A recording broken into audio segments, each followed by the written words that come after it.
마가복음 13장 1절에서 8절 말씀을 제가 읽어드리겠습니다. 예수께서 성전에 나가실 때에 제자 중 하나가 이르되 선생님이여 보소서 이 돌들이 어떠하며 이 건물들이 어떠하니이까. 예수께서 이르시되 내가 이 큰 건물들을 보느냐. 돌 하나도 돌 위에 남지 않고 다 무너뜨려지리라 하시니라. 예수께서 감람산에서 성전을 마주 대하여 앉으셨을 때에 베드로와 야고보와 요한과 안드레가 조용히 묻되 우리에게 이르소서 어느 때에 이런 일이 있겠사오며 이 모든 일이 이루어지려 할 때에 무슨 징조가 있사오리이까. 예수께서 이르시되 너희가 사람의 미혹을 받지 않도록 주의하라. 많은 사람이 내 이름으로 와서 이르되 내가 그라하여 많은 사람을 미혹하리라. 난리와 난리의 소문을 들을 때에 두려워하지 말라. 이런 일이 있어야 하되 아직 끝은 아니니라. 민족이 민족을 나라가 나라를 대적하여 일어나겠고 곳곳에 지진이 있으며 기근이 있으리니 이는 재난의 시작이니라. 아멘. 예루살렘이라는 곳은 지금도 많은 사람들의 주목을 받는 곳입니다. 그저께부터였던 것 같아요. 바로 예루살렘 옆에 있는 팔레스타인 자치지구에서 예루살렘을 향하여서 미사일 공격을 했습니다. 오늘 제가 예배 직전까지 뉴스를 봤더니 500여 명 벌써 죽었다고 해요. 수천 명의 또 부상자가 나왔고, 예루살렘은 이스라엘의 정치, 경제, 종교의 중심지였습니다. 우리나라의 서울, 수도였어요. 특별히 이 예루살렘이 그토록 중요했던 이유는 그 안에 이스라엘의 정체성을 드러낼 수 있는 예루살렘 성전이 있기 때문입니다. 알기로는 그 팔레스타인이 예루살렘을 공격한 이유 중에 하나가 무엇이냐면 이 예루살렘 성전이 이미 파괴된 예루살렘 성전터 위에 이슬람의 성지인 모스크가 있는데 이것을 예루살렘 사람들이 함부로 했기 때문에 공격을 한 거로 알고 있습니다. 솔로몬이 성전을 건축합니다. 그리고 그 성전이 파괴되고 재건되어지는 역사 가운데서 예수님 당시에 세워진 성전은 헤롯 왕이 지은 성전이었어요. 예루살렘의 그 성전은 이스라엘의 역사와 같이 궤를 하면서 이스라엘의 풍요로움 혹은 반대로 파괴됨을 반복해가는 역사를 드러내고 있어요. 예수님이 마지막 공생애의 일주일을 보내기 위해 예루살렘에 들어가시고 그 성전을 중심으로 사건이 일어나기도 합니다. 성전을 청결한 사건도 있었고요. 그 성전 앞에 있는 헌금함에 넣는 과부의 헌금을 말씀을 하시면서 성전의 중심을 통하여서 말씀이 선포되어지고 있는 가운데 이 성전을 나가시면서 오늘 제자 하나가 예수님께 질문을 하는 것입니다. 선생님이여 보소서 이 돌들이 어떠하며 이 건물들이 어떠하니까? 라고 질문을 하는 거예요. 말씀드린 대로 예루살렘 성전은 파괴가 되었습니다. 지금 유일하게라고 표현할까요? 남아있는 것은 이 성전의 외곽을 만들었던 서쪽 벽 일부분만 남아있어요. 그럼에도 폐허가 된 예루살렘 성전의 웅장함 혹은 아름다움이라고 할까요? 그것은 종교적인 경외심을 갖게도 여전히 충분한 그런 자리였습니다. 아마 제자들은 이런 질문이었을 것 같아요. 예수님, 얼마나 멋있어요. 얼마나 위대해요. 예루살렘 성전을 보면서 예수님의 평을 듣고 싶어 했던 것이 아닐까라는 생각을 해보게 되어집니다. 그럴 수 있잖아요. 멋있는 건물을 보면서 멋있는 건축물을 보면서 얼마나 멋있어, 저도 저 건물 어때? 라고 다른 사람들의 자신이 갖고 있는 경외심을, 동의를 얻기 위한 질문이었을지도 모르겠습니다. 그런데 예수님이 뜻밖의 대답을 합니다.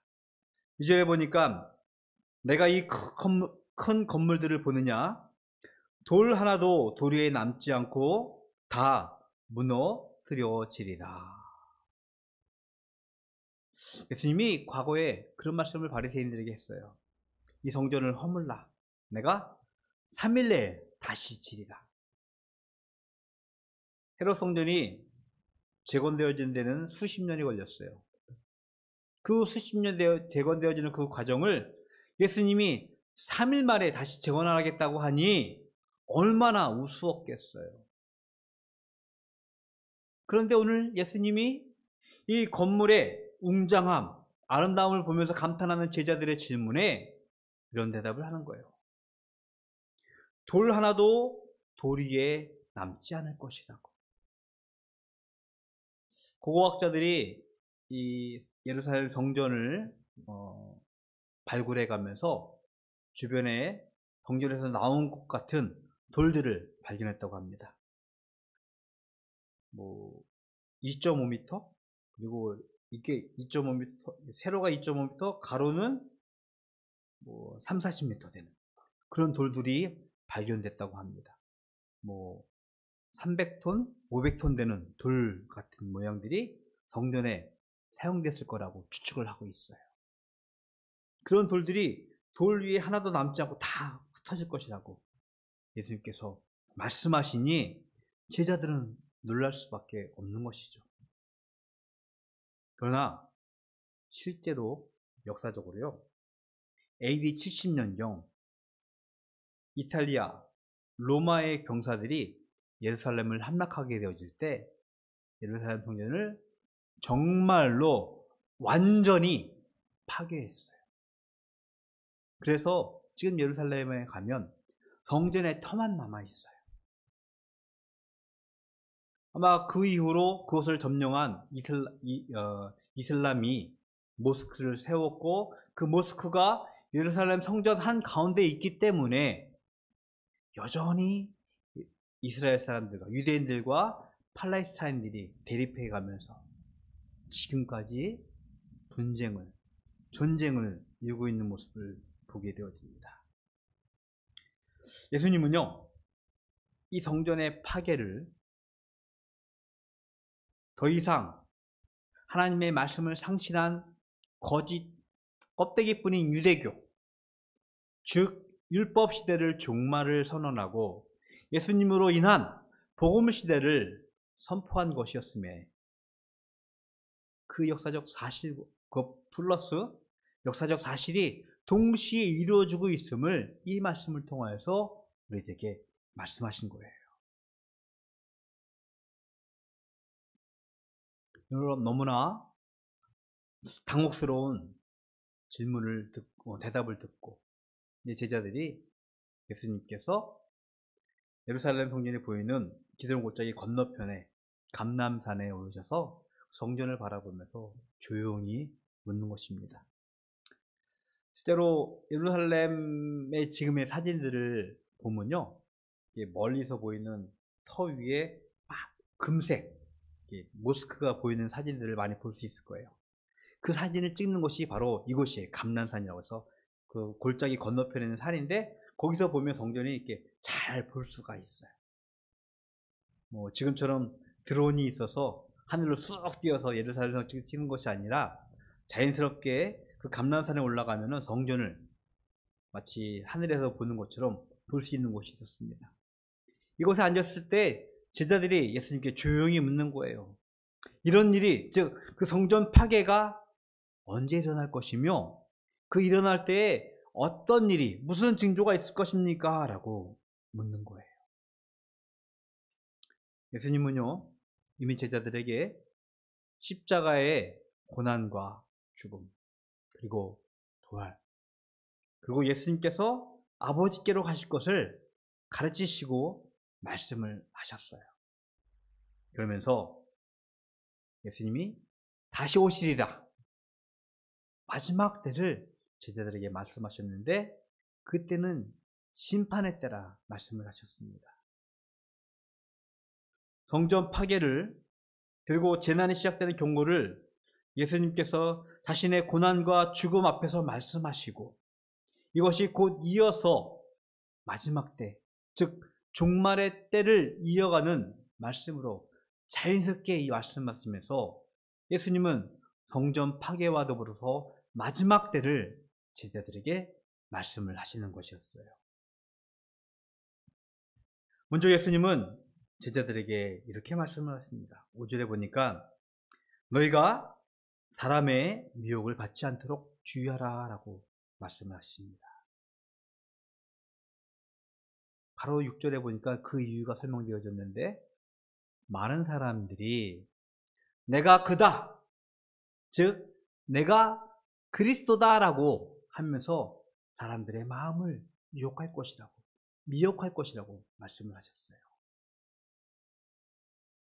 실제로 교회 역사를 보면요, 거짓 선지자, 거짓 그리스도, 그리고 이들이 이끌고 있는 이단들이 굉장히 빈번하게 출몰하면서 교회를 유혹하고 교회를 미혹하고 교회를 시험하고 있습니다. 그리고 우리는 너무나 잘 알고 있어요. 너무나 많은 이단들이 우리 주변에 교회를 위협하고 있음을, 미혹하고 있음을 알고 있어요. 세상 사람들은 똑같다라고 생각할지 모르겠지만 코로나 시대를 심각하게 했던 신천지, 그리고 벌써 수십 년 된 것 같은데 통일교, 하나님의 교회 같은 이단들이 내가 그리스도다라고 자청하면서 등장을 합니다. 마치 자기가 그리스도이기 때문에 재림하신 예수이기 때문에 나를 믿으라고 이야기하는데 정말 우스운 일은요, 그 사람들이 허탈하게 죽어가면서 역사 속에 사라져가면서 또다른 그리스도를 자기 후계자에게 임명하는 웃음꽃을 우리가 보고 있어요. 사람의 마음을 미혹하는 거짓 그리스도를 조심하라고 우리에게 명령을 하시면서 더불어서 말씀하시는 것은 전쟁과 전쟁의 소문을 들을 것이라고. 우리 성경의 7절에 보니까 난리와 난리의 소문이라고 표현하고 있는데 이것은 원어에는요 전쟁이라고 기록을 하고 있습니다. 전쟁과 전쟁의 소문을 들을 것이라고 말씀하십니다. 그런데 놀라운 것은 무엇이냐면 이 말씀을 하시면서 이런 일이 있어야 하지만 그것이 끝이 아니라라고 우리들에게 경고하시는 거예요. 계속해서 전쟁이 있을 것이고 지진이 있을 것이고 기근이 있을 것이라고 예수님께서 마지막 때의 현상들을 우리들에게 경고하신 것입니다. 여러분, 우리가 매스컴을 통해서 듣는 소식들을 가만히 들어보십시오. 우리는 지금 전쟁의 소식, 지진의 소식, 홍수와 가뭄의 소식을 너무나 쉽게 접하고 있어요. 2년이 되어가고 있는데요. 러시아가 우크라이나를 공격했어요. 처참하게 많은 수 없는 민간인들이 죽어가고 있습니다. 그런데 그들은 전쟁을 그칠 생각을 안 해요. 설교를 시작하면서 말씀드렸던 팔레스타인과 예루살렘의 전쟁의 소식. 아무런 죄 없는 민간인들이 오늘 밤새 폭탄 공격을 맞고 수백 명이 죽어가고 있습니다. 전쟁의 소식이 우리 주변에 우리를 두려움에 떨게 하고 있습니다. 뿐만 아니라 얼마 전에 북아프리카 쪽에 큰 지진이 있었어요. 수천 명, 수만 명, 왜냐면 통계가 제대로 나오지 않기 때문에 얼마나 많은 인원이 죽었는지 몰라요. 동시에 그 옆에 나라에서는 홍수가 나서 거기서도 수천 명, 수만 명이 죽었을 것이라고 추측을 하고 있습니다. 근데 너무나 놀라운 것은 그 수많은 그 홍수 가운데 또 가뭄으로 고통을 받고 있는 여러 지역들이 지구 위에 있습니다. 전쟁, 지진, 홍수, 가뭄. 어찌 보면 수억 년의 이 지구의 역사 가운데서 짧은 인간의 역사가 만들어낸 자연 파괴로 인한 어쩌면 인간의 자초한 일일 수 있을 것 같기도 한데, 우리가 가지고 있는 기술로 이 지구 위에 파라다이스를, 천국을 만들 것이라는 기대를 저버리는 무참한 자연의 피해가, 자연의 보복이 우리를 두렵게 하는 것이 사실입니다. 그런데 예수님께서 이미 말씀을 하셨어요. 전쟁이, 지진이, 기근이 우리를 두렵게 할 것이라고. 이것이 마지막 때의 모습이라고 우리들에게 경고하셨는데, 아마 인간이 이것을 가속화하는 것 같아요. 우리의 지혜가, 우리의 기술이 마치 높은 바벨탑처럼, 도시의 마천루처럼 높이 쌓아가고 있는 듯 하지만, 그에 비례하게 인간의 탐욕이 우리를 파괴하고 있는, 예수님의 경고, 성경의 경고를 이루고 있는 모습을 우리는 목도할 수 있습니다. 마지막 때를 드러내는 예수님의 말씀을 우리는 다시 한번 묵상해야 합니다. 성경을 하나 읽어드릴게요. 마태복음 16장 3절의 말씀입니다. 아침에 하늘이 붉고 흐리면 오늘은 날이 굳겠다 하나니, 너희가 날씨는 분별할 줄 알면서 시대의 표적은 분별할 수 없느냐. 예수님에게 표적을 달라고 온 바리새인들과 서기관들에게 요나의 표적을 주면서 하신 말씀입니다. 너희가 날씨를 분별할 줄 알아. 세상의 이치와 진리를 분별하는 듯해. 그런데 어찌하여 시대의 표적은, 예수님이 오셨고 예수님이 베풀어 주신 그 기적들은 예수님으로 인하여서 오실 하나님 나라를 분별하지 못하느냐라는 예수님의 경고였습니다. 우리는 우리 시대를 바라보면서 이 시대를 분별할 수 있는 믿음을 기도해야 할 것입니다. 인간의 지혜와 지성, 그것이 우리를 파라다이스로, 유토피아로 이끌 것이라고 기대를 하지만, 여전히 탐욕스러운 인간은요, 안타깝게도 우리를 파괴할 뿐이며, 우리를 더욱더 하나님부터 멀리하는 죄악의 역사를 가속화시킬 뿐이라는 것을 우리는 깨달아야 할 것입니다. 바라는 것은 예수님께서 우리에게 약속하셨습니다. 다시 오실 것이라고. 그 예수님이 다시 오실 것을 기대하는 것이 재림의 신앙이고요. 그 재림의 신앙을 가지고 살아가는 믿음의 삶을 종말론적인 삶이라고 우리에게 가르치고 있습니다. 우리는 우리 시대를 바라보면서 분별할 수 있는 담대한 믿음을, 담대한 신앙을 기도해야 될 줄로 믿습니다.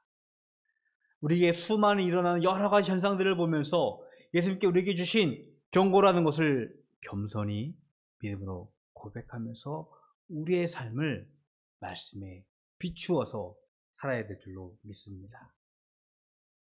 특별히 우리의 마음을 미혹하는 거짓 선지자, 거짓 그리스도를 분별하면서 예수님께서 우리에게 주신 이 마지막 때를 다시 오실 예수님을 바라보면서 믿음으로 살아가는 우리 바닷교회 가족이 되기를 주님의 이름으로 축복을 드리겠습니다.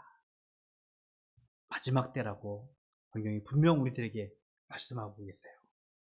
그 마지막 때에 수많은 재난, 수많은 두려움 가운데서 우리가 하나님을 믿는 믿음으로 인하여 하나님과 함께하는 그 믿음을 통하여서 두려워하지 않고 담대하게 이들과 맞서면서 다시 오실 예수님을 바라보면서 이 시대를 분별할 수 있는 성숙하고 또 바르고 다른 삶을 살아가는 우리 바닷교회 모든 가족이 되기를 주님의 이름으로 축복드리겠습니다. 기도하겠습니다. 하나님, 감사합니다. 우리 시대가 너무나 혼란스럽고 어지럽습니다. 예수님께서 말씀하신 대로 전쟁과 지진과 기근이 우리를 위협하고 또 거짓 그리스도가 우리를 미혹하고 있습니다. 예수 그리스도의 말씀처럼 이 시대를 분별할 수 있는 믿음과 지혜를 허락하여 주시옵시고 그 가운데서 하나님의 삶을 살아가는 저희들 될 수 있도록 축복하여 주시옵소서. 하나님께 구별하여 예물 또한 드립니다. 이 예물로 하여 하나님의 큰 일이 우리 가운데 이루어지고 있음을 우리가 믿음으로 바라보고 간증할 수 있도록 그 드린 손길들이 주의 은혜 가운데 축복의 삶을 살아갈 수 있도록 주님 또한 축복하여 주시옵소서.